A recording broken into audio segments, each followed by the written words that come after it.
Donc Béranger, je te laisse te présenter directement et attaquer la présentation. Bonjour à tous. Béranger, Rémi, comité de communes des Cévennes gangeoises et suménoises. Je vais vous présenter un travail qui est encore en cours, qu'on n'a pas vraiment terminé, pour lequel on a fait du terrain l'année dernière en 2020 et qui concerne l'engoulevent d'Europe. Que je vais vous présenter également, qui est une espèce d'oiseau de l'annexe 1 de la directive oiseaux. Et c'est un projet donc qui s'est mené sur 5 sites en ZPS qui sont entre le Gard et l'Hérault, et dont j'ai été un petit peu le pilote, on va dire. Et si on peut passer. Donc le contenu de cette présentation, je vais vous expliquer comment on en est arrivé là, d'où est venue cette idée de faire ce travail en commun, ce qui était un petit peu nouveau pour nous. Matériel et méthode, je pense que ça va intéresser certains du côté de la Haute-Loire, par exemple, ou du Gers, d'après ce que j'ai compris.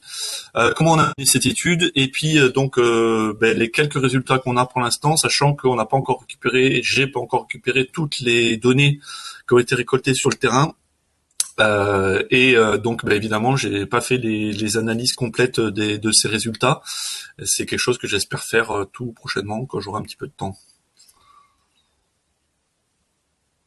Donc la genèse du projet. Donc tout ça a commencé, on va dire, en 2008, alors qu'il y avait le DOCOB qui était en cours de rédaction. C'est un site à l'époque qui n'avait pas d'animateur, donc c'était la DDTM qui pilotait la DDTM du Gard, sachant que c'est un site qui est à cheval sur 2 départements. Pas d'animateur, pas de collectivité qui voulait se porter animatrice de ce DOCOB, enfin de ce site Natura 2000, et encore moins rédiger le DOCOB. Et du coup, le travail a été fait via une prestation qui a été réalisée par le COGAR. Le COGAR, c'est le Centre ornithologique du Gard, une association départementale dans laquelle je travaillais à l'époque, et dans laquelle c'est moi en grande partie qui ai travaillé sur l'élaboration de ce DOCOB. Et donc ce qu'on a fait, c'est dans un premier temps, on a fait un diagnostic écologique, rien de fou, et on a fait un petit peu du terrain pour relever un peu quelques espèces où on avait des données qui étaient un peu manquantes, et notamment des inventaires sur l'engoulevent d'Europe à l'échelle de tout le site ZPS. Donc on a fait un joli DOCOB, etc. On a consigné donc ces données dans le document d'objectif. Et donc en 2016, une des 2 communautés de communes concernées par le site Natura 2000, la communauté de communes Cévennes gangeoises et suménoises, pour laquelle je travaille actuellement, a appris l'animation de ce site, et donc a recruté un chargé de mission pour mener à bien les actions d'animation de la ZPS. Et dès 2017, on a commencé à faire du terrain. Donc moi j'ai un poste de chargé de mission Natura 2000 qui est un petit peu original. Enfin, je dis original par rapport à ce que je peux voir des collègues sur les autres sites Natura 2000. C'est-à-dire que donc je suis à 100% sur un seul site Natura 2000, et grosso modo je fais tout. Je fais aussi bien tout ce qui est demande de subvention, paiement, toute la paperasse. Je fais des animations dans les écoles. Je travaille sur les MAEC. Je travaille je fais tout. Je fais le terrain, et notamment je fais le terrain aussi. Des suivis ornithologiques, je les fais en direct, et on passe pas par des prestations. Ce qui est un peu, par rapport à ce que je vois ailleurs, ça se fait moins. Et donc en 2017, on a décidé de retravailler sur cette espèce qui est l'engoulevent d'Europe, et en reprenant la même méthode qui avait été utilisée en 2008, et en sachant aussi que cette méthodologie avait été utilisée par des collègues du côté des gorges du Gardon et des garrigues de Luçon. Enfin, je le savais parce que c'est moi qui l'ai fait là-bas. Et donc, ça a permis de faire des comparaisons entre ce qu'on a trouvé ici sur ce site ZPS et sur d'autres territoires, pour voir un petit peu au niveau des densités, par exemple, si on avait des choses qui étaient différentes. Et en 2020, donc l'année dernière, donc les conclusions de 2017, ça avait été de dire que ça serait intéressant d'avoir un suivi régulier sur cette espèce, parce que on pense que c'est un bon indicateur des milieux. Et du coup, on s'était dit qu'on en ferait ça tous les 3 ans. Et donc 2017 plus 3, ça fait 2020. Et donc moi, j'ai commencé à mettre en place ça pour le site Natura 2000 sur lequel je travaille en 2020. Et puis, je crois que c'est lors d'une réunion, on en parlait avec Aurélie, Thibault et aussi Mélina, entre autres, en leur expliquant ce que j'allais faire. Et puis on s'est dit, peut-être qu'on pouvait l'élargir aux autres sites Natura 2000 voisins, en prenant la même méthode et en partageant ça. Et puis du coup, ça me permettrait de faire ça à plus large échelle.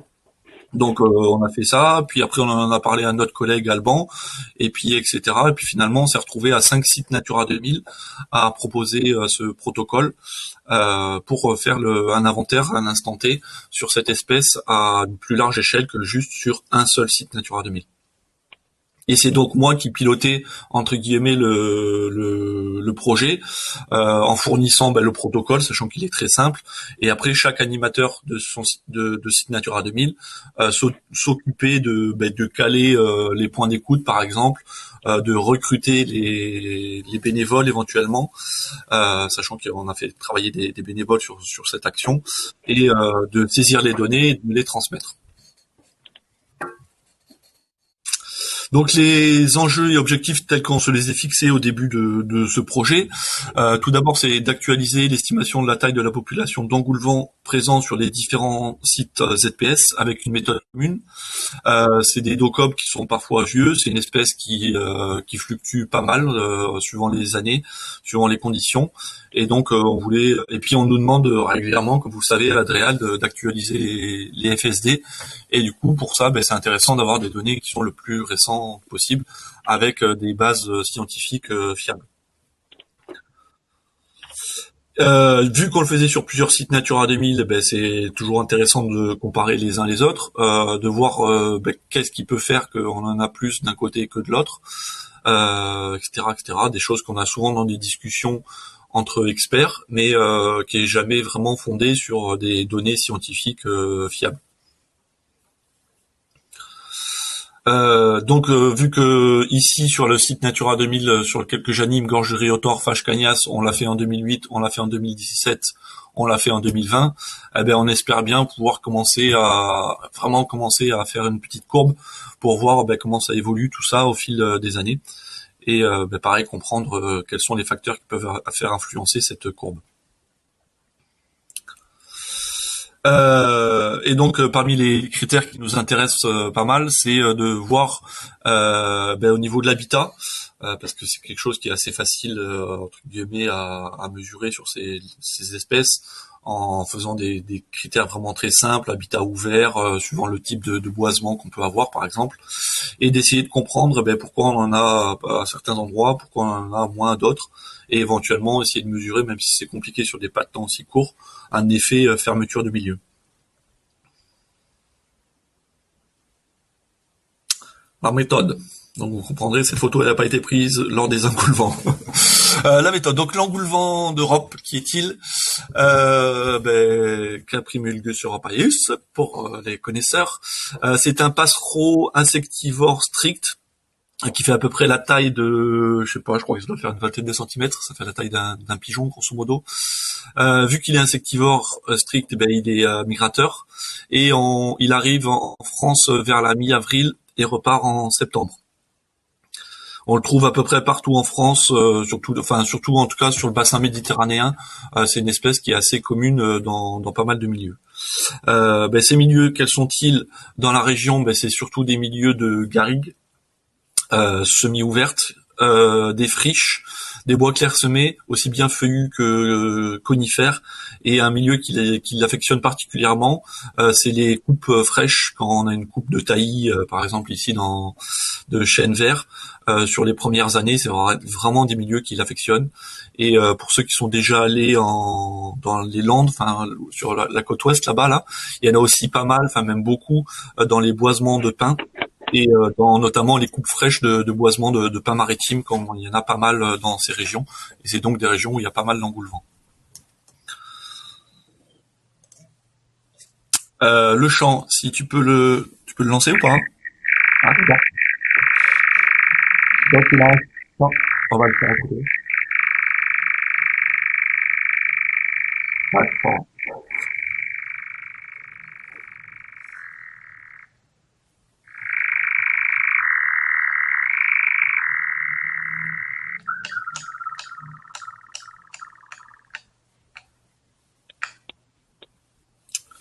Donc il a un chant qui est très caractéristique, qui certains le comparent à une mobilette, qu'on entend d'assez loin quand même, c'est assez, enfin, ça porte pas mal, et qu'on peut pas confondre grosso modo avec d'autres choses. Mais sur la fin, là, enfin, c'est vraiment le début de l'enregistrement là qui est intéressant. Et après, ce qui est aussi qu'on entend souvent, enfin parfois, c'est les claquements d'ailes qu'on a entendus au milieu de l'enregistrement. Donc c'est une espèce, enfin ça pour dire que c'est une espèce qui est facile à identifier et à repérer. Et c'est donc aussi pour ça que sur notre protocole, eh bien, on a pu faire appel à des bénévoles sans trop se soucier de l'effet observateur. Au niveau de son statut de conservation, donc c'est une espèce qui est en annexe 1 de la directive oiseaux, qui est inscrit sur beaucoup de FSD de la région, qui est également aussi inscrite en annexe 2 de la Convention de Berne, et sur les listes rouges, aussi bien Monde, France que Languedoc-Roussillon. J'ai pas la donnée côté anciennement Midi-Pyrénées, mais en tout cas Languedoc-Roussillon c'était inscrit en liste concern. Voilà, il y a une espèce quand même, donc comme beaucoup d'insectivores, qui est assez préoccupante au niveau de son statut de conservation.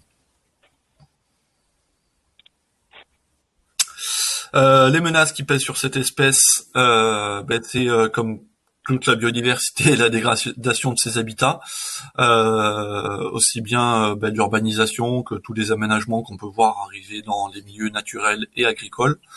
La fermeture des milieux, donc ça c'est une menace qui est aussi commune à beaucoup d'espèces méditerranéennes. Comme beaucoup d'insectivores, son alimentation elle est mise à mal par l'utilisation de pesticides dans l'agriculture moderne. Et enfin, la liste est non exhaustive, mais une des menaces pour cette espèce, c'est la collision routière, sachant que c'est un oiseau qui aime beaucoup se poser, c'est souvent comme ça qu'on l'observe d'ailleurs, sur les routes le soir, par exemple souvent au mois de juillet, août, on peut le voir poser sur les routes, parce qu'il va chercher le chaud, il va se poser là, et du coup, des fois il n'a pas le temps de s'envoler avant que la voiture arrive, et ping, l'engoulevent. Et tout ça pour dire, que c'est pour nous, on considère cette espèce comme un bon bio-indicateur de la qualité des milieux, par exemple, par rapport à ce que je vous disais de la qualité des habitats, la fermeture des milieux, les pesticides, etc., etc.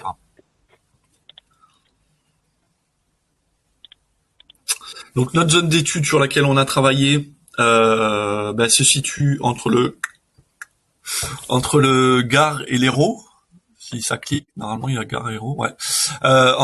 Donc c'est le trait bleu là qui fait la limite des deux départements pour ceux qui connaissent pas trop. Donc on est au nord de Montpellier, entre donc deux départements, le Gard et l'Hérault, et on voit qu'il y a l'Aveyron qui est pas très loin. Et entre Garrigues et Cévennes, on est vraiment sur une zone de transition. D'ailleurs la transition elle est assez nette entre les zones de Garrigues, avec peu de relief, des végétations plutôt sclérophiles, et puis des milieux pas mal ouverts. Et après on arrive dans les Cévennes avec plutôt des châtaigneraies, et puis des zones encore un petit peu ouvertes sur quelques sommets et quelques cosses. Donc on a travaillé sur 5 sites Natura 2000. Donc il y a la liste dans le petit tableau: Gorge-Riotor-Fage, Cagnas, Haute-Garrigue du Montpellier, qui est animé par Aurélie, présente aujourd'hui. Gorge-la-Vis et Cirque de Navacelles, Cirque de l'Amour et de Malas, tout en bas là-bas, et Plaine de Villeveyrac, Montagnac, à côté de Montpellier. Donc ces 5 sites Natura 2000, ils ont des tailles différentes, notamment le très gros qui est Haute-Garrigue du Montpellier. Et donc avec notre étude, on a couvert une zone de un petit peu plus de 900 km² sur tout ce territoire. La méthode de terrain proprement dite, donc ça c'est la fiche de terrain qu'on a faite pour aller faire des relevés sur le terrain, composée d'un texte sur le côté avec différents critères à relever, un petit tableau pour noter nos engoulevents, et puis une carte avec des ronds, le point central, donc c'est le point où on se situe sur le terrain, et puis des ronds de 500 mètres et 1 kilomètre, où on va situer nos contacts si on a des contacts. Donc c'est un protocole que j'ai eu, que c'est pas moi qui l'ai inventé, c'est Aurélien Bénard, je sais pas si vous le connaissez, mais c'est donc une personne référente avec qui j'ai travaillé pas mal quand j'étais au COGAR notamment, et avec qui on avait mis en place ce protocole. Quand je travaillais au COGAR, on avait mis en place ce protocole pour les gorges du Gardon dont je vous parlais tout à l'heure, et on l'avait repris aussi sur les garrigues de Luçon, qui est un site en ZPS au nord du Gard. Et c'est donc lui, entre autres, qui a largement participé à la mise en place de ce protocole, même s'il n'y a rien de foufou, quoi. Donc c'est un protocole assez basique de la méthode des points d'écoute qu'on utilise souvent en ornithologie. Et là, pour le coup, on est sur une espèce nocturne, donc c'est des points d'écoute nocturnes, à la tombée de la nuit, où on est fixe, on bouge pas, on est vraiment sur un point, et on n'utilise pas la repasse. Voilà. C'est une écoute passive. On fait un seul passage sur chaque point dans la saison et dans l'année. Et les points, ils ont été choisis sur des points d'accès qui sont assez facilement accessibles. On va pas aller bartasser au milieu du chêne vert en pleine nuit, surtout quand on envoie des bénévoles. Du coup, ça n'a pas été de l'aléatoire pur comme on aurait voulu faire, comme Aurélien aime bien le faire. Là, on a réparti les points sur tout le site Natura 2000 et en scalant sur des chemins, sur des routes le plus accessible possible, si possible en voiture, parfois à pied, mais jamais sans trop de marche. Dans l'idée aussi d'être assez efficace. Et comme je vous l'ai dit tout à l'heure, c'est une espèce donc qu'on entend de loin, donc on a espacé les points suffisamment, je sais plus, je crois que c'est 1 kilomètre minimum entre chaque point, pour éviter les doubles comptages. Et tous les habitats ont été inventoriés, aussi bien les habitats qui nous paraissent favorables que ceux qui nous paraissent pas forcément super favorables, mais on est quand même allé voir là-bas pour avoir des zéros, parce que Aurélien, il aime bien les zéros. On restait 15 minutes sur ces points d'écoute. Et c'est parce qu'on sait que c'est une espèce qu'on détecte pas forcément tout de suite quand on est sur un point d'écoute d'après les tests qu'on a fait. Et cette session de 15 minutes, elle est découpée en 5 sessions de 3 minutes.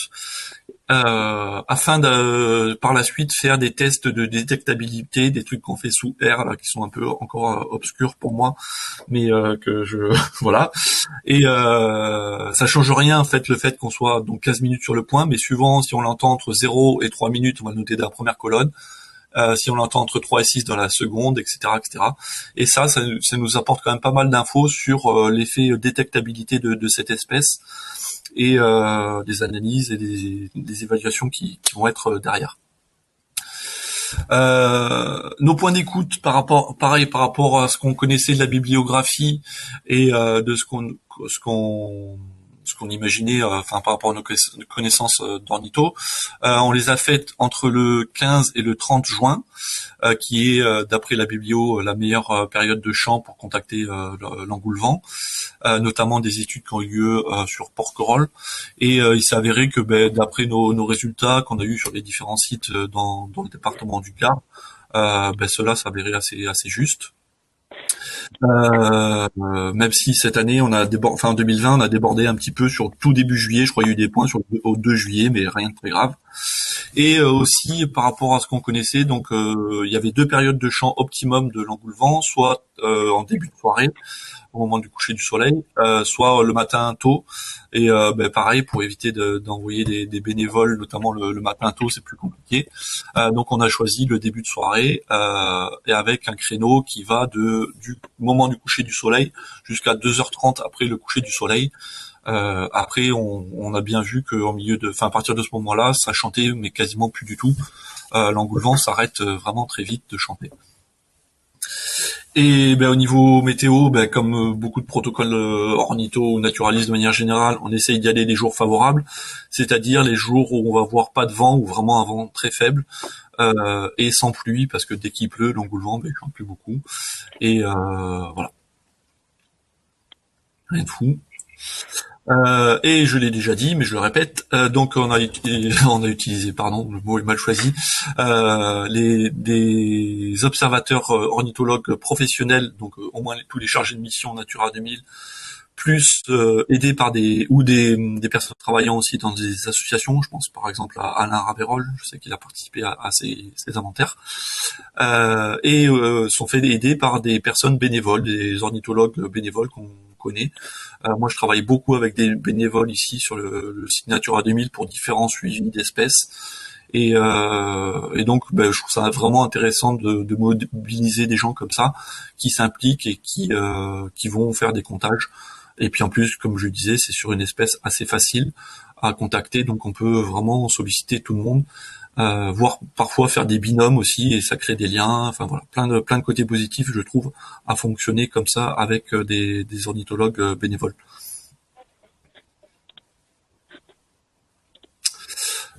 Donc notre effort d'inventaire, bon la carte elle est incomplète parce que sur le deux sites Natura 2000, j'ai pas les localisations GPS des points, mais il y a eu des points. Donc on voit déjà visuellement qu'il y a des densités de points qui sont un petit peu différentes.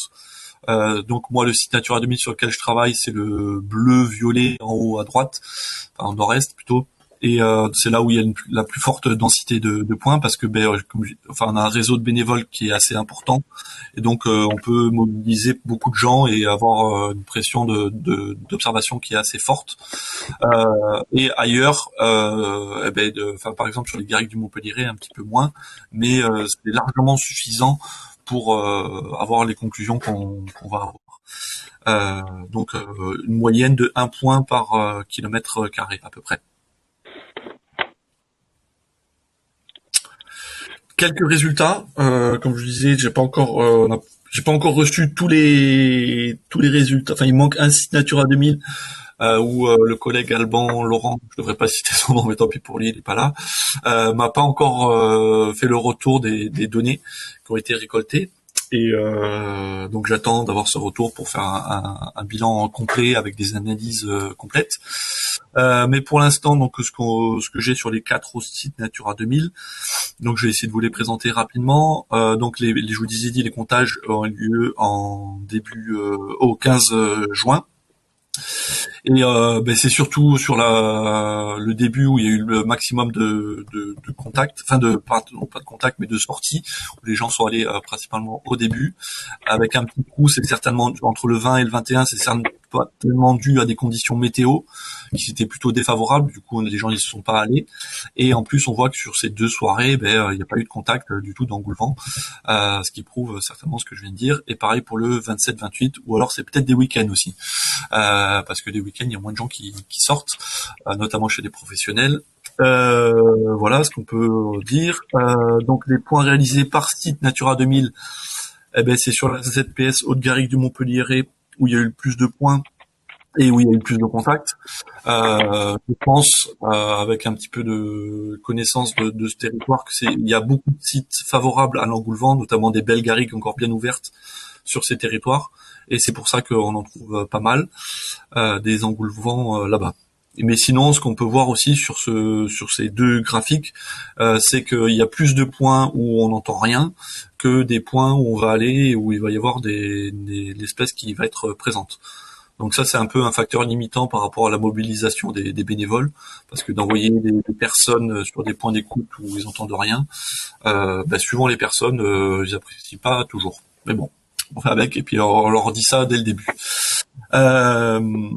Nombre de contacts positifs par kilomètre carré, je reprends un petit peu ce que je disais tout à l'heure.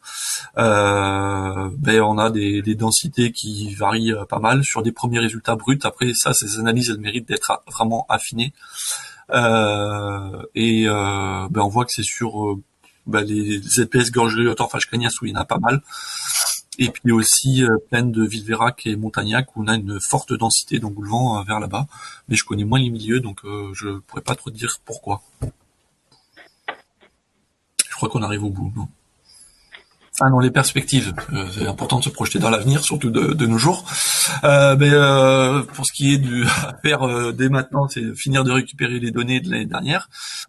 J'attends Alban, et pour faire les analyses complètes et une restitution de ces résultats, aussi bien auprès des collègues qui ont participé, et puis aussi, vu qu'on a mobilisé beaucoup de bénévoles, c'est très important dans ces cas de faire une restitution pour eux, de voir quand on valorise leur travail, et leur participation.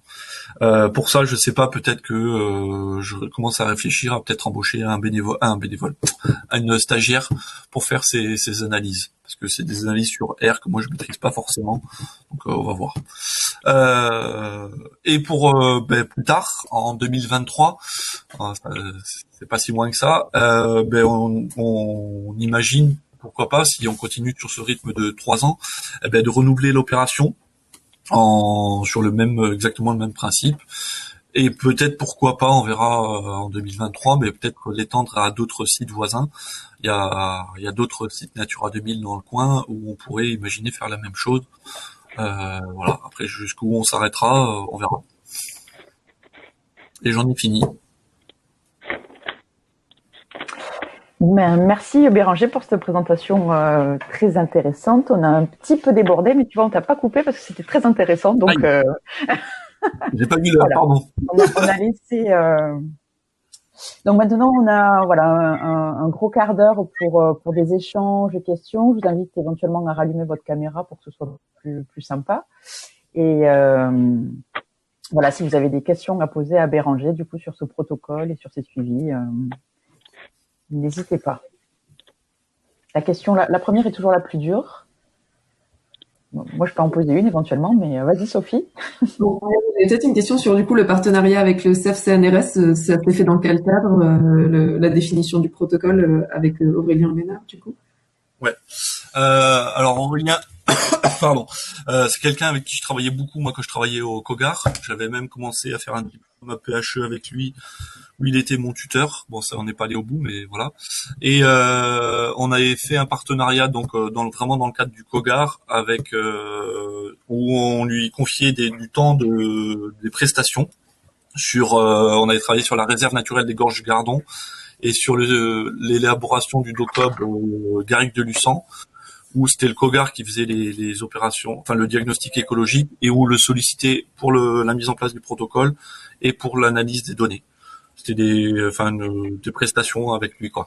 Voilà. Et donc quand l'année dernière, enfin 2017, j'ai repris ce protocole, je lui en ai fait part et j'avais même demandé s'il était OK pour éventuellement faire des analyses. Il m'avait répondu qu'il n'avait pas le temps de ça, qu'il me faisait confiance que j'arriverais à m'en sortir tout seul. Et voilà. Mais pour ceux qui connaissent pas, enfin vraiment, c'est super intéressant de travailler avec lui ou même ses collègues maintenant, parce qu'il commence à avoir pas mal de personnes qu'il a formées. Et voilà, faut vraiment pas hésiter à aller vers ces gens-là pour avoir des protocoles qui sont plus robustes et puis avoir derrière des données qui sont plus robustes aussi.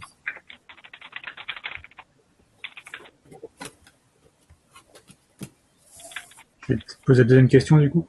Ça concerne la repasse en fait. J'ai commencé, comme j'ai une étude à faire cette année, donc c'est une étude qui a été faite en 2007 dans un contexte différent avec des vallées type céonol, on va dire, donc des accessibilités très très difficiles.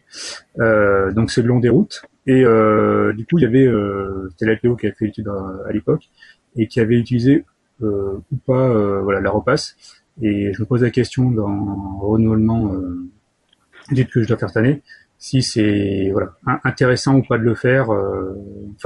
Qu'est-ce qui avait justifié la non-utilisation de la repasse sur cette étude-là, si ça avait été justifié à l'époque? Alors il y a deux choses. Alors déjà il y a une question d'éthique.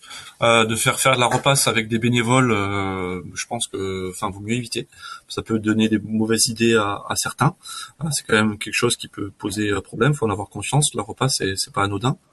Et la deuxième chose, c'est que nous, on a fait le choix de rester plus longtemps sur les points d'écoute, donc 15 minutes, ce qui est quand même assez long pour un point d'écoute. Et en faisant, je disais tout à l'heure, les tests de détectabilité, qui nous permettent de faire des modèles derrière pour savoir combien on en a oublié, enfin combien on n'a pas contacté grâce à ces tests de détectabilité qui nous permet d'avoir des données fiables, fines derrière sur les zéros. C'est pour ça que c'est important d'avoir, ce que je disais, ce qui est important, c'est les zéros en fait. Mais je crois effectivement que c'est une espèce qui répond assez bien à la repasse, mais bon. Oui, parce que selon les études qu'on consulte, c'est utilisé ou c'est pas utilisé, même sur des IPA fixes. Voilà. Mhm. Il Et y en a d'ailleurs, on qui le voit l'utilisent. bien quand on est sur Pardon? des points où, on le voit bien quand on est sur des points où il commence à y en avoir. Généralement, on les a pas à l'unité, on les a plusieurs, ils se répondent les uns les autres. Et c'est soit on a zéro, enfin pour caricaturer un peu, c'est soit on a des zéros, soit on a des 2, 3 en fait.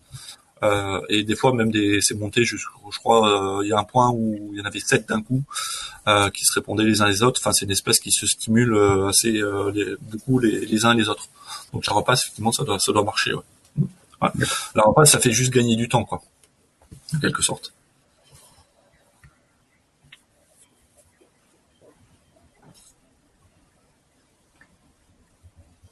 Moi, j'ai une petite question juste sur le pratico. Ah, pardon, vas-y, William, du coup. Non, mais vas-y, je t'en prie. Non, c'est pour meubler, moi, vas-y. Donc, merci pour la présentation, Béranger. J'avais une question par rapport à la connectivité des sites. Est-ce que c'est envisagé pour la suite de voir un peu la matrice paysagère entre ces sites-là et voir si justement il y a des passages d'individus de différents sites pour peut-être imaginer, comment dire, au regard de la métapop, si il y avait des déplacements d'individus qui justifiaient le fait que peut-être moins de contacts sur un site et plus sur l'autre. Oula, on n'en est pas là. Ça, je laisserai Aurélien et ses étudiants le faire. On n'a pas cette prétention-là. Ce qu'on regarde nous aujourd'hui par rapport par rapport aux habitats et aux milieux, on travaille, enfin comme je l'ai fait sur les analyses 2017 des milieux ici, sur la donnée occupation du sol qui est fournie par comment ça s'appelle, la CIGLR, maintenant OpenIG, et on en reste là en fait sur des données d'habitat très très simples. Voilà. Et on fait pas non plus de relevés. Enfin, si on voudrait faire ça, il faudrait faire des relevés, enfin des données plus fines. Il faudrait faire des relevés aussi sur le terrain, etc. Et on n'est pas en capacité de faire ça. Et voilà. Donc bon. Mais ça peut être une idée d'étude pour un étudiant, quoi.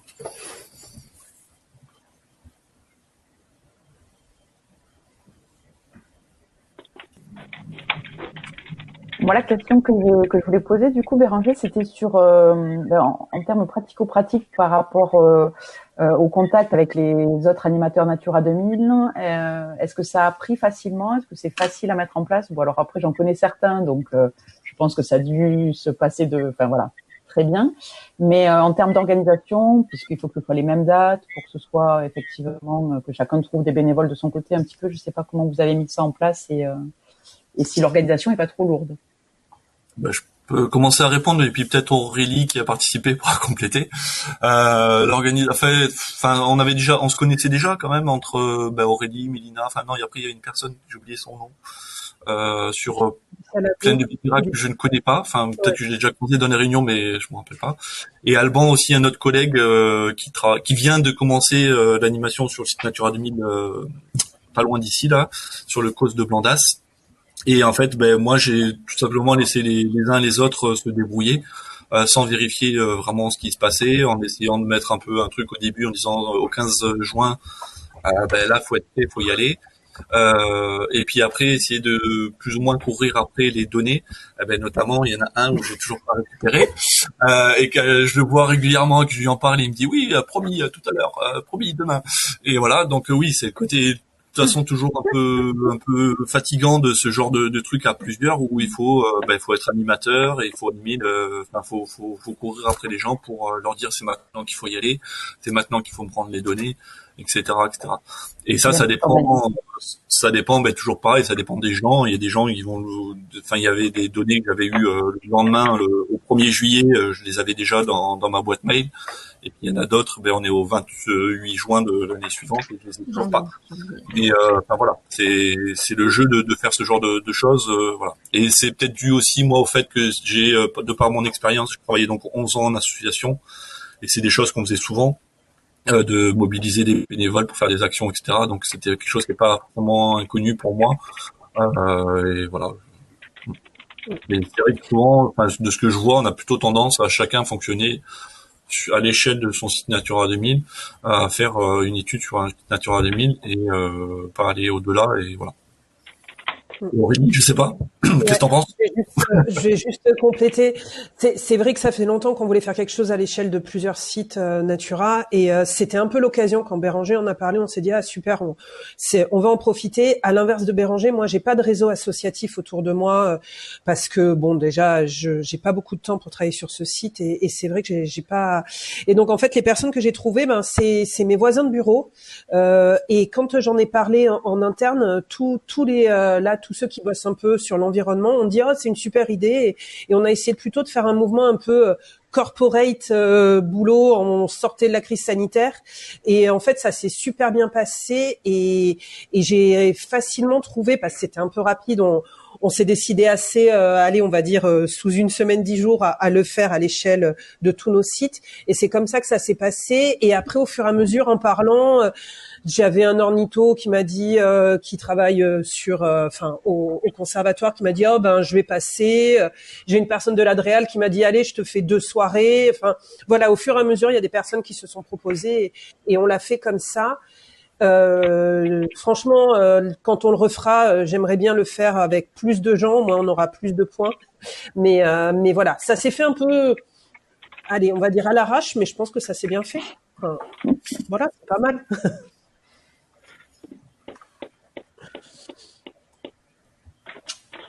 Alors, on a 5 minutes pour une ou deux questions encore.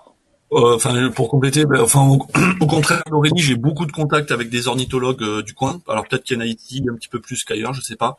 Je suis encore contacté là. J'ai rendez-vous demain avec une personne qui vient que je connais pas encore, qui me demande qu'est-ce que je peux faire voilà. Et j'en ai plein des contacts. C'est vraiment une occasion de faire quelque chose. Parce que qu'est-ce qu'on peut faire souvent quand on est ornitho? Nous, on travaille sur des espèces qui sont sensibles. Comme les aigles, les vautours, etc. On va pas envoyer des gens qu'on connaît pas sur faire des suivis de ces couples-là, de ces oiseaux-là, parce qu'on n'envoie pas les gens sur des sites à aigles. Et du coup, là, ça permet vraiment de leur proposer quelque chose de concret, et les gens ils s'y retrouvent, ils sont plutôt contents, quoi.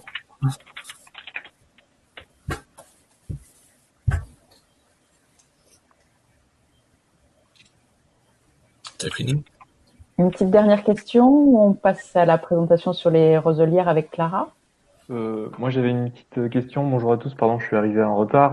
Bonjour Rémi. Je travaille au PNR des Corbières-Fenouillèdes, et c'est la question sur, vous l'avez mis en avant auprès des services de l'État. Peut-être que je suis arrivé en retard, que tu l'as dit déjà, Béranger, mais vous l'avez mis en avant auprès des services de l'État, le fait que vous le faisiez sur plusieurs sites Natura 2000 animés par plusieurs structures, parce que l'engoulevent étant un enjeu faible. Des fois, il faut justifier d'autant plus l'intérêt de faire l'étude. Voilà. Et tous les 3 ans, le fait que vous reveniez tous les 3 ans, c'est acté ou c'est encore flexible? Alors, moi j'ai la chance de travailler avec Sylvain Matteux, qui est le chargé de mission Natura 2000 à la DDTM du Gard, qui ont travaillé depuis longtemps, très très longtemps ensemble. On se fait vraiment confiance. Et du coup, ce que je disais au début, tout début, donc effectivement, c'était que moi je travaille, donc on passe pas par des prestations, c'est moi qui fais tous les suivis de terrain, aussi bien sur les aigles, les vautours, que sur ce genre de. Enfin, cette année, on va travailler sur le rôlier, par exemple, ou sur le busard cendré. Et en fait, ça rentre dans mon temps d'animation du site Natura 2000.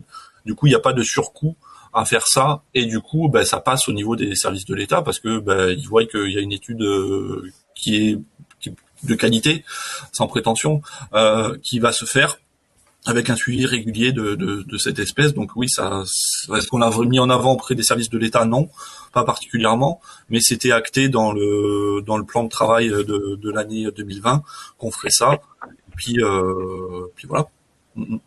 Ouais, juste moi je suis entièrement dans l'Hérault, donc c'est un peu différent. Tout ça, moi je l'ai fait sur mon temps bénévole. La seule chose que j'ai compté sur mon temps de travail animation Natura 2000, c'est l'analyse des points, rentrer les données et les réunions qu'on a pu faire en amont pour préparer le projet. Par contre, voilà, les soirées écoute, je les fais sur mon temps perso bénévole, et je le compte pas dans mon temps de travail. C'est juste parce que je l'avais peut-être pas anticipé déjà, et parce que forcément en 2019, quand j'ai fait ma demande de subvention, j'avais pas prévu de passer du temps forcément sur ça. On en reparlera, je pense, quand on le refera. Peut-être je mettrai un peu plus de temps là-dessus. Mais oui, on le met en avant auprès des services de l'État qu'on essaie de travailler en bonne intelligence, parce qu'on a déjà eu, nous, dans l'Hérault, des petits soucis sur des études qu'on voulait mener ensemble, et c'est très compliqué d'un point de vue subvention, parce qu'on a des sites qui se chevauchent, enfin voilà. C'est un peu compliqué, mais ça, je pense que c'est partout pareil dans tous les départements. Voilà. Et pour information, cet après-midi, nous, on va faire un comptage simultané des dortoirs de Crave à Bec Rouge. Et alors, c'est sur l'ensemble des ZPS qu'on anime. Donc, il y a 4 ZPS sur les Corbières-Fenouillèdes, plus la ZPS Pays de Sceaux qui est animée par Élise Laby à la Comcom de Pyrénées-Audoises.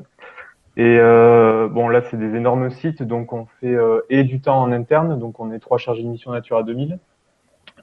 Plus en prestation, la LPO côté Aude et le GOR côté Pyrénées-Orientales.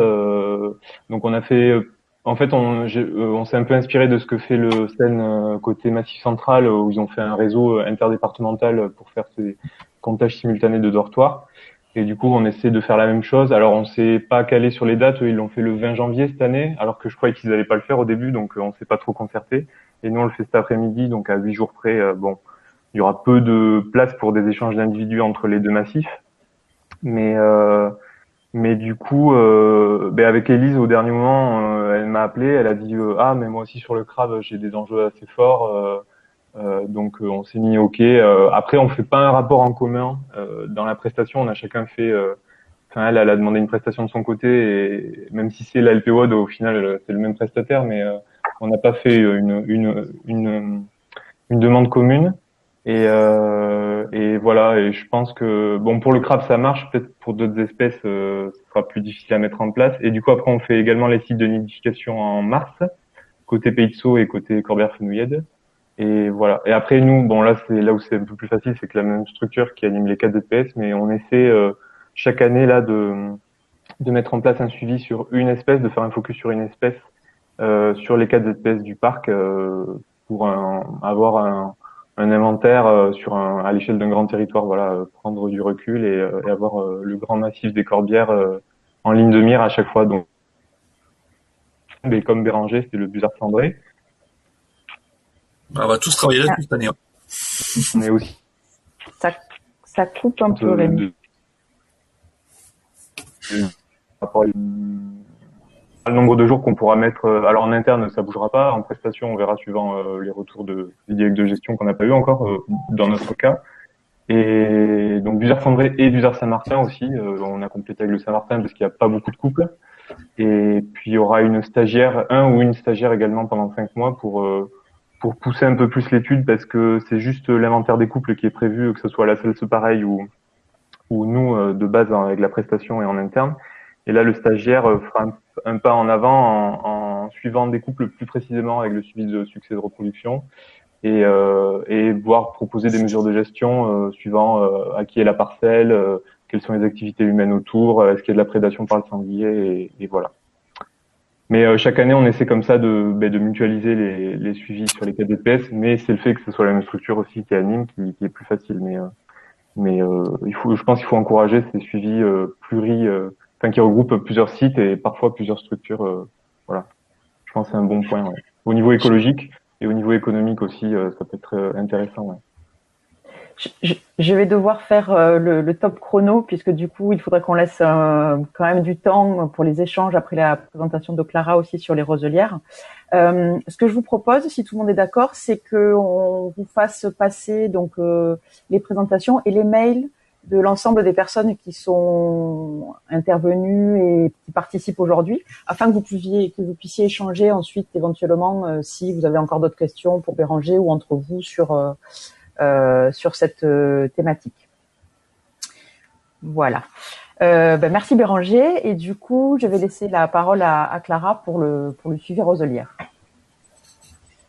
Donc, on quitte l'habitat de prédilection de l'Amboulevent pour un habitat emblématique des zones humides, celui des roselières, et plus particulièrement des roselières littorales. Donc, je vais vous présenter un protocole commun qui a été mis en place dans le cadre d'un projet d'une durée de 3 ans. Donc, c'est le projet Roselière littorale d'Occitanie, qui a débuté en 2019. Donc, c'est un projet porté par l'ADENA, Et alors, pour ceux qui ne connaissent pas, l'ADENA, c'est une association de protection et de sensibilisation experte en zone humide littorale méditerranéenne, qui est située à Agde.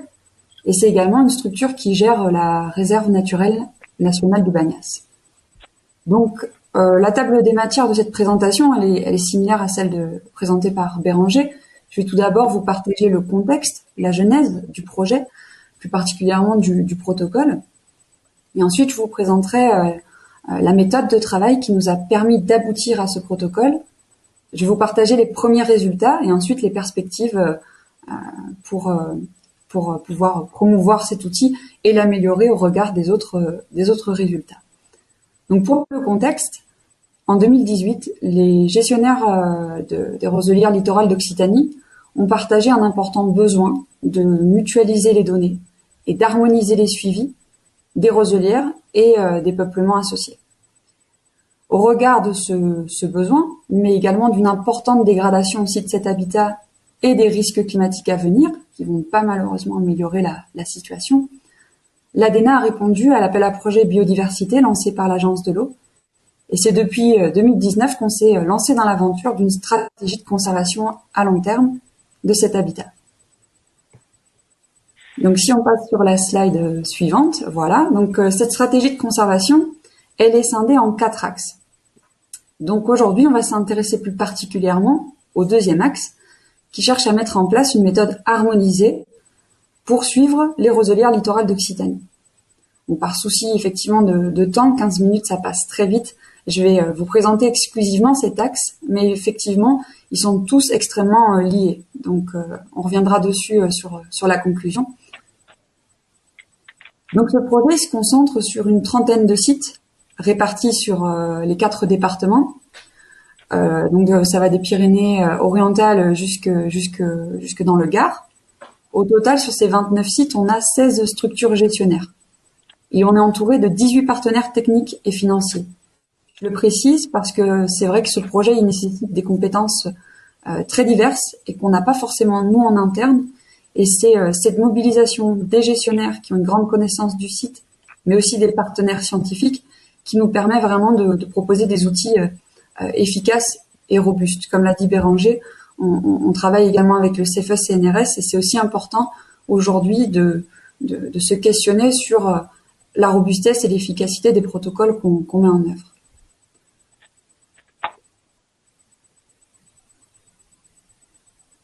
Donc, qui dit une diversité de structures, on en a 16, impose souvent une différence de moyens.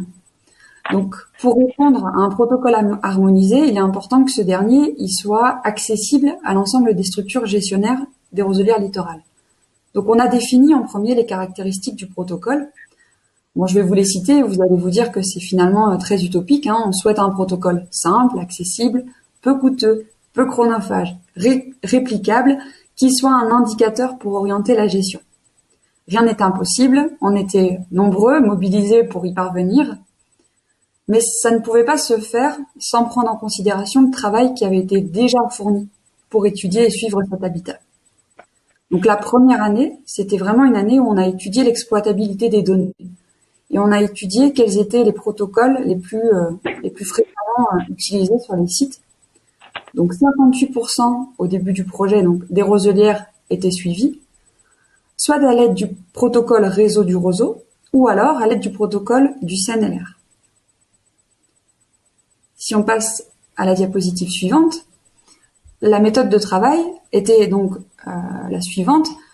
On est passé par une étape importante de recherche bibliographique, d'échange auprès des gestionnaires pour pouvoir étudier l'exploitabilité des données. Ensuite, on a mis tout le monde autour de la table pour pouvoir définir les objectifs et critères qu'on attendait aujourd'hui d'un protocole harmonisé des roselières. Face à cette liste de critères et ces objectifs, on les a comparés aux méthodes et aux résultats des protocoles qui étaient les plus récurrents, à savoir celui du réseau du roseau, du CNLR, et également celui qui avait été réalisé dans le cadre du PNA Butor. Et on a identifié les forces et les faiblesses de ces 3 protocoles. C'est à l'issue de cette analyse qu'on a pu mettre en place le protocole roselière.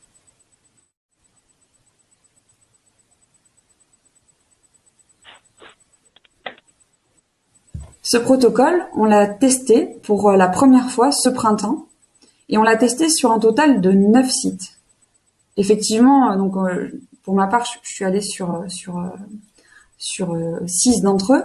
On a eu le soutien également du CNLR, qui aujourd'hui, c'est vrai qu'il faut que je me corrige, le CN Occitanie, qui a appliqué le protocole donc sur 3 sites.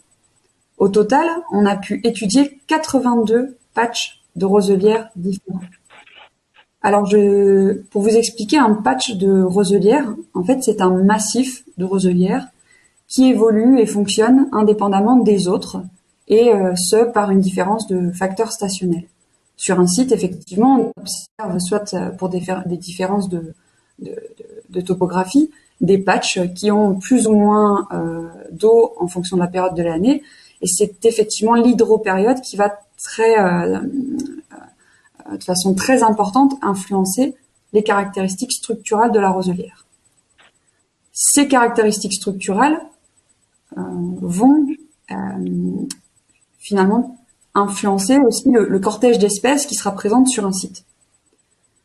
On a donc disposé dès la première année d'une grosse base de données. On a 246 points de relevé, 738 quadras, ce qui était énorme, et ça a pu être possible uniquement grâce à l'importante mobilisation des gestionnaires et aussi leur appropriation du projet.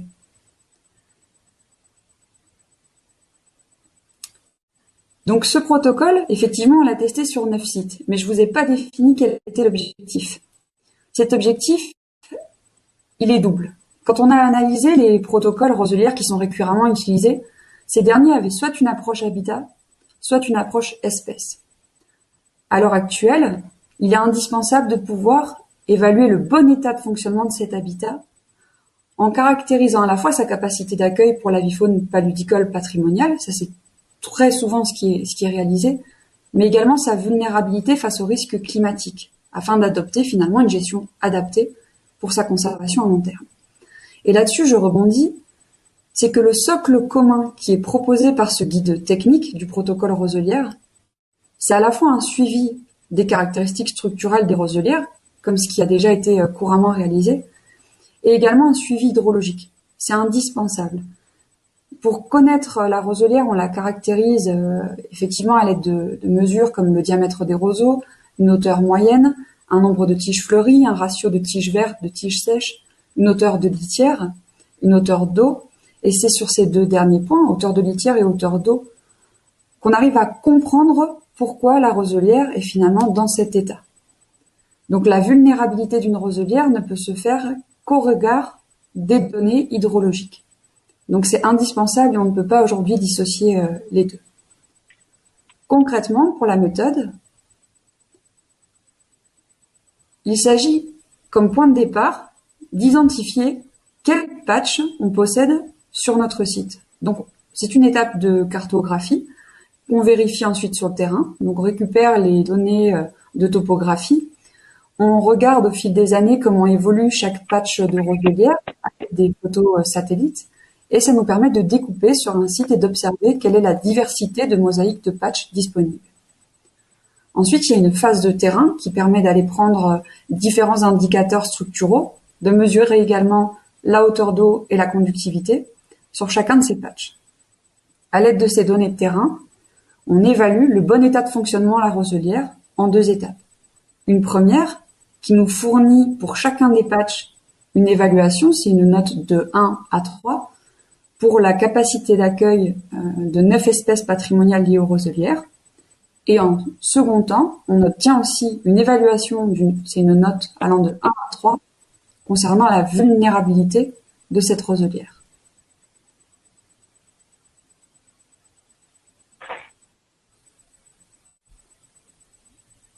Donc ici, on a un exemple, c'est sur les marais du Narbonnais, donc sur le Petit Castellou.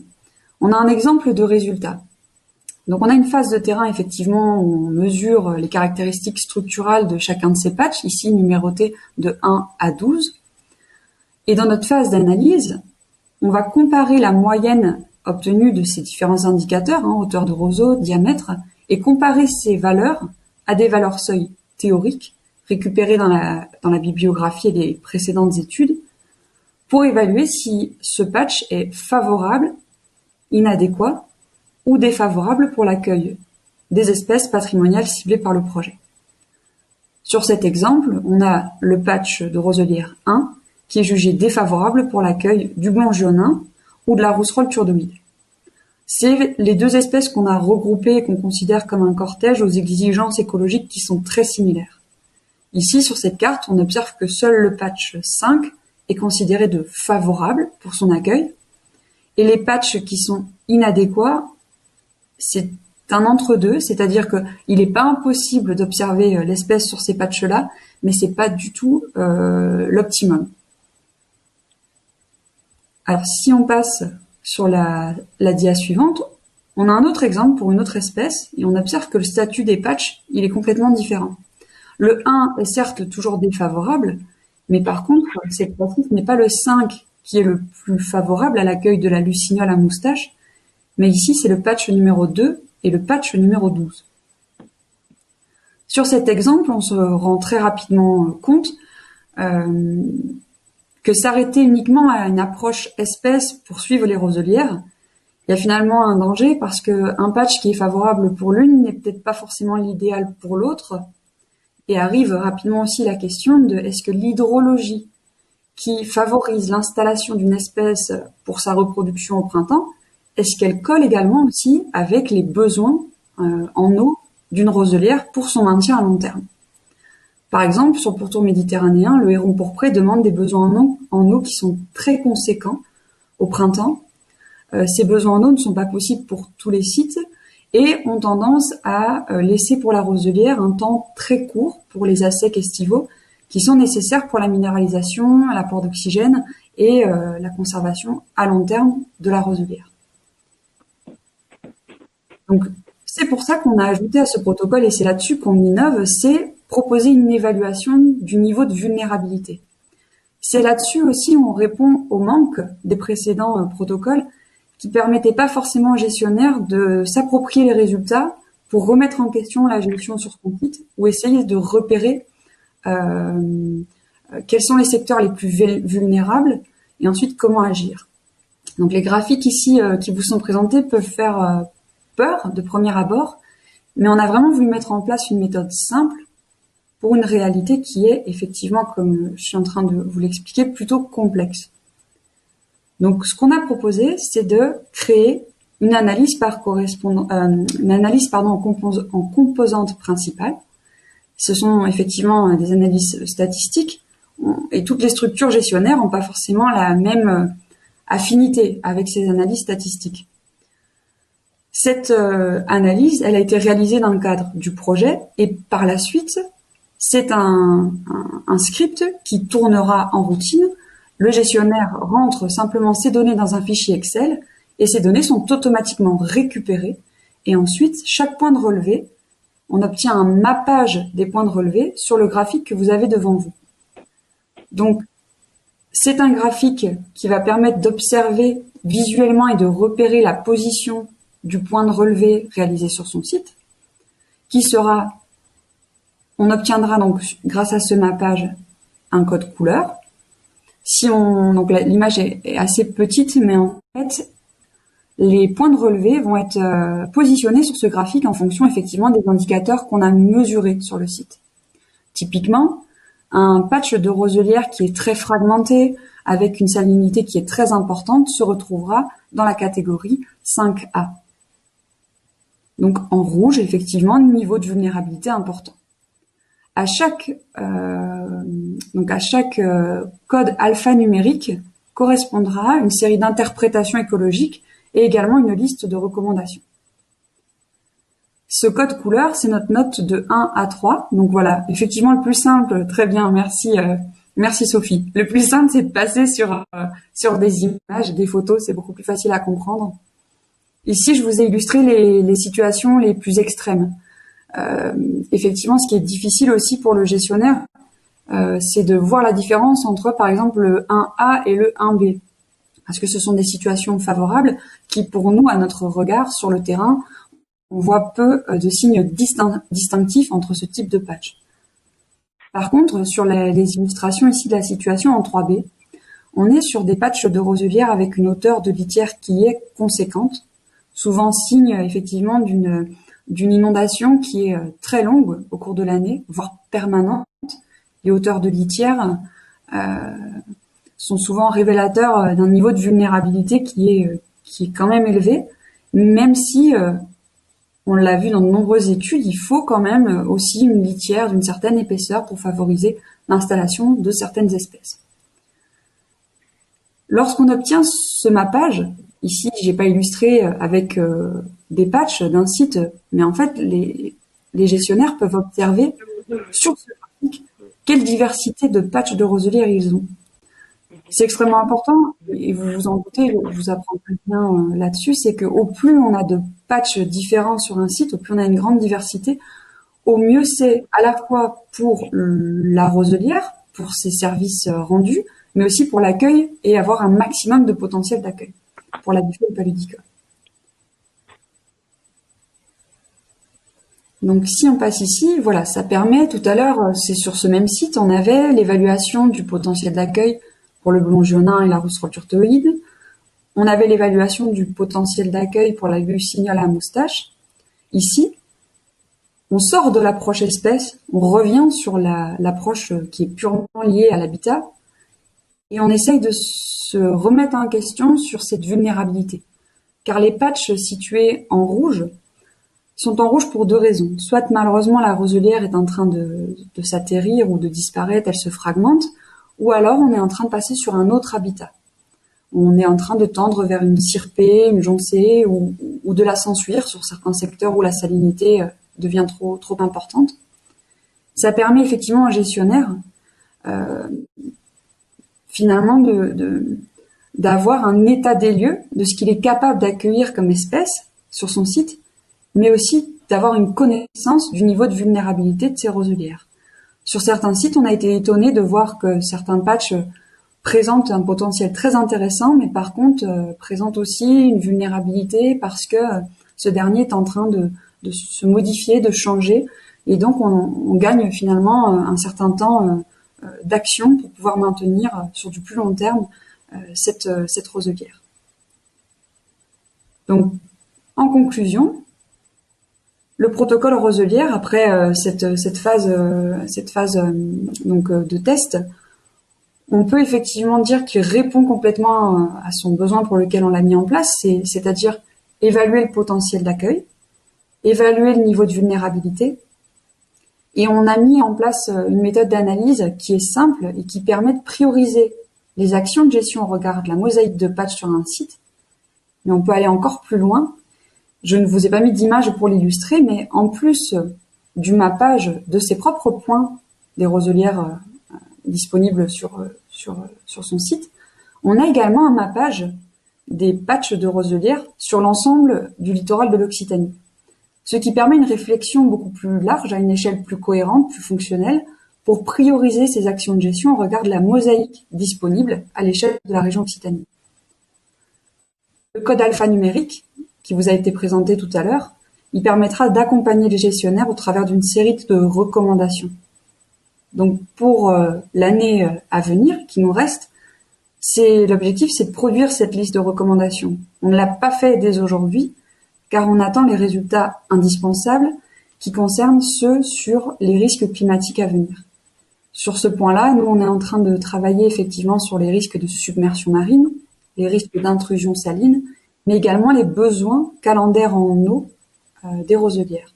C'est sur ce dernier point qu'il sera important aussi de réorienter ces recommandations, puisqu'on ne pourra malheureusement pas recommander par exemple des niveaux d'eau qui ne colleront pas avec ceux disponibles en 2050 et en 2100.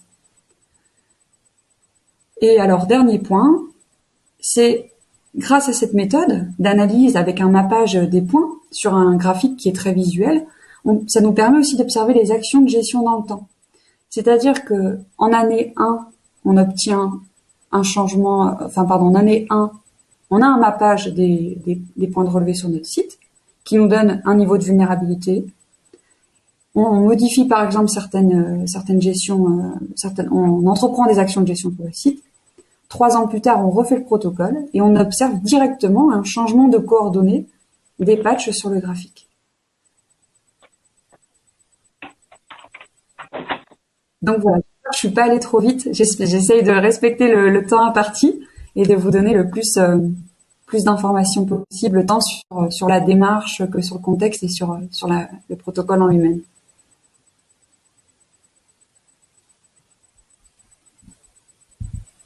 Merci Clara. De toute façon, on a un bon petit temps pour les questionnements encore et pour échanger sur le sujet. Mais bon, moi déjà, j'ai trouvé ça très intéressant et très clair, même si j'ai jamais travaillé sur ce milieu.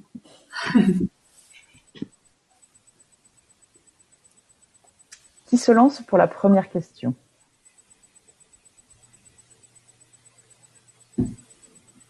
Moi, j'ai peut-être une question un peu générale sur du coup sur le projet, comment il a été fait. Vous avez du coup un financement particulier pour lancer ce projet et comment ça se passe la coordination du coup des différents suivis? Alors donc c'est l'ADENA qui est en tant que porteur de projet. Et effectivement, en tant que financeur, on a l'agence de l'eau, la région Occitanie, le département de l'Aude, le département de l'Hérault et également aussi le conservatoire du littoral. Je l'ai pas précisé sur la cartographie, mais la plus grande majorité des sites, près de 80%, sont sur les terrains du conservatoire du littoral.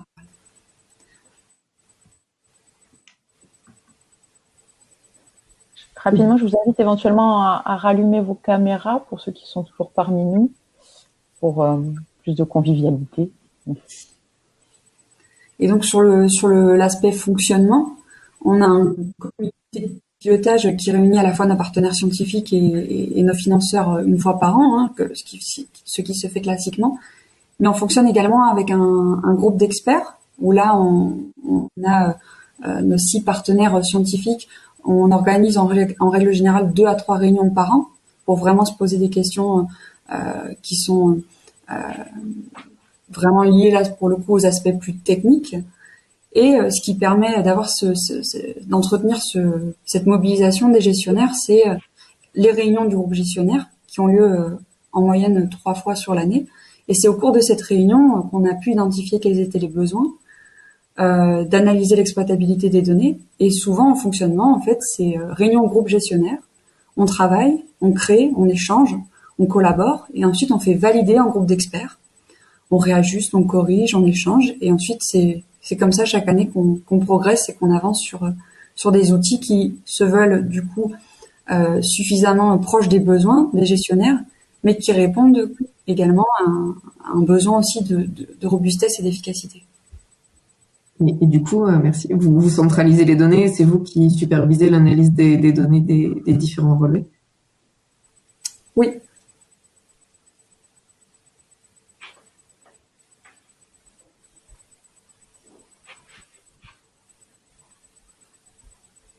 Une autre question?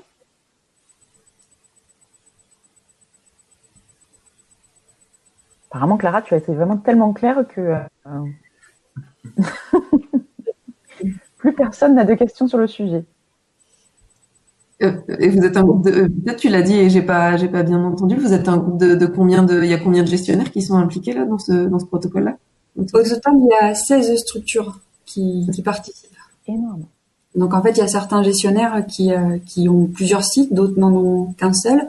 Et ce qui était le plus gros défi, effectivement, c'était de faire face à des grandes différences de moyens financiers, mais aussi des moyens techniques.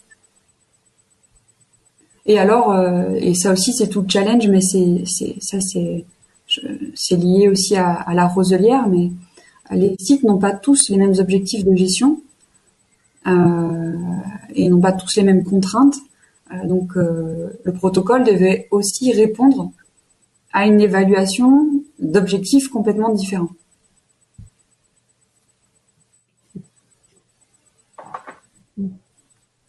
Et alors, je rebondis, je sais qu'il y avait une participante du syndicat mixte de la Camargue gardoise. Dans nos perspectives, en tout cas pour l'année ici 2021, on n'a pas encore été prospecté, on a prospecté qu'un site en Camargue gardoise et on va aller travailler davantage sur ce secteur-là. Donc nous, on a travaillé ici sur l'étang de Leucate, on est allé aussi sur les marais du Narbonnais, dans la basse plaine de l'Aude, on a fait énormément de sites, Sur les héros aussi, on a pas mal prospecté. Et alors il nous reste à prospecter pour avoir suffisamment testé le protocole, l'étang de l'Or et du coup les sites aussi de la Camargue gardoise. Bah, peut-être pour compléter un petit peu, en Camargue gardoise, les sites sont plutôt très très grands. Hein. On a quasiment 6000 hectares de roselières en tout. Donc voilà, répartis, on va dire, en 3 grands ensembles. Et moi, du coup, je me posais une question parce que l'habitat roselière n'est pas considéré en tant que tel comme un habitat dans les sites Natura 2000. C'est un habitat d'espèce, mais pas un habitat naturel. Mettre des moyens vraiment fléchés, on va dire des sous pour l'habitat roselière. C'est pas souvent bien vu par les financeurs de faire ça. Il faudrait qu'on cible du coup nous des espèces. Voilà, soit le héron pourpré, soit le butor, soit un passereau. Et du coup, comment on va pouvoir, parce que moi, du coup, sur mon site, j'ai ces 6000 hectares de roselières, et du coup, avoir un protocole comme ça, ce serait quand même intéressant de réussir à le maintenir et peut-être de l'intégrer dans un suivi, pas forcément annuel, mais à espacé tous les 5 ans ou tous les 10 ans. Mais comment faire? Alors on a déjà pour le coup on est dessus, on y travaille en ce moment même. On est conscient que le seul moyen aussi de l'exporter, il faut qu'il réponde à un point sur lequel on n'a pas encore travaillé. Là on avait besoin de travailler à 100% sur les sites, c'est-à-dire ne pas passer à côté d'un secteur de roselière. Mais on l'a fait en sachant d'ores et déjà que il faudrait proposer une méthode de priorisation des patchs. Effectivement, on ne va pas à la fin dire voilà un protocole pour ceux qui ont 6000 hectares, débrouillez-vous. Non, j'exagère avec les 6000 hectares, mais effectivement, au regard des résultats aussi obtenus à cette saison-ci, au printemps 2021, on peut déjà se rendre compte qu'il y a un intérêt à échantillonner et à se dire voilà, en fait, on a ce protocole de suivi. C'est une partie de ce qu'on a nous sur nos sites, mais ça nous permet d'avoir aussi un point d'attention sur, par exemple, on ne se voit pas passer à côté d'un gradient de salinité présent sur le site. Donc ce gradient de salinité, il sera suivi en priorité pour ne pas se dire non, tout va bien sur mon site. Effectivement, si on ne va que sur les roselières où arrivent directement les apports en eau douce, tout va bien. L'idée, c'est essayer de prospecter sur les patchs qui sont les plus représentatifs du site. Et cette méthode, elle sera décrite dans le guide technique et elle sera testée dès cette année. C'est aussi pour ça qu'on va sur le secteur du Gard seulement cette année. C'est pour tester cette pratique aussi. Où on va se restreindre et se dire on échantillonne que sur ce site. Ok. Au plaisir de vous voir cette année. Alors. Oui, Plaisir partagé. C'est vrai que je rebondis là-dessus, mais ce projet est extrêmement enrichissant à travers des partages qui soient les partages avec les partenaires scientifiques, mais aussi avec les gestionnaires. Comme je l'ai dit, chacun ont leur objectif, mais aussi chacun a une connaissance de son site et c'est extrêmement formateur. Et puis c'est un plaisir de pouvoir partager ces moments-là aussi sur le terrain.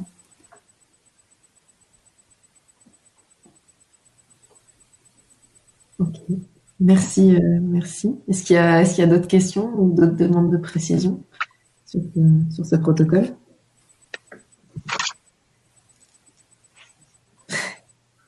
Ouais, on est pile dans les temps, du coup, Julie, est-ce que tu... On a tenu le timing, c'est incroyable.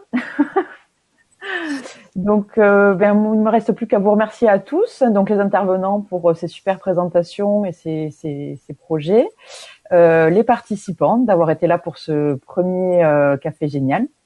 J'espère que ça vous a plu. Nous finissons donc à l'heure et je vous invite, si cela vous intéresse, à nous rejoindre le mois prochain, du coup, le dernier jeudi du mois également, pour un webinaire sur la trame noire. Nous aurons un intervenant de l'ARB, Pierre Biezin, qui fera un petit point sur la réglementation et l'actualité très rapidement. Et ensuite, 2 intervenants de parc, Yannick Barascut du parc des Pyrénées ariégeoises et Marie-Clélia Lancaster du PNR des Côtes du Quercy. Vous pouvez retrouver du coup le programme et les intitulés exacts des présentations sur notre site de l'ARB. Voilà, sur la page du réseau des gestionnaires. Et du coup, là, comme la session était enregistrée, on la mettra aussi disponible en ligne. On mettra si ça dérange pas les intervenants, on mettra aussi les diaporamas si ça vous intéresse d'avoir ces ressources-là. Et voilà, et on vous fera passer par mail juste on vous enverra un mail aux participants pour que vous puissiez éventuellement vous contacter directement, et puis aussi avec un petit questionnaire pour avoir votre retour sur ce new événement. Exact. J'avais oublié le petit questionnaire. Pour avoir votre retour et nous améliorer. Excellente journée à tous. Merci beaucoup. Au revoir. Bonne journée.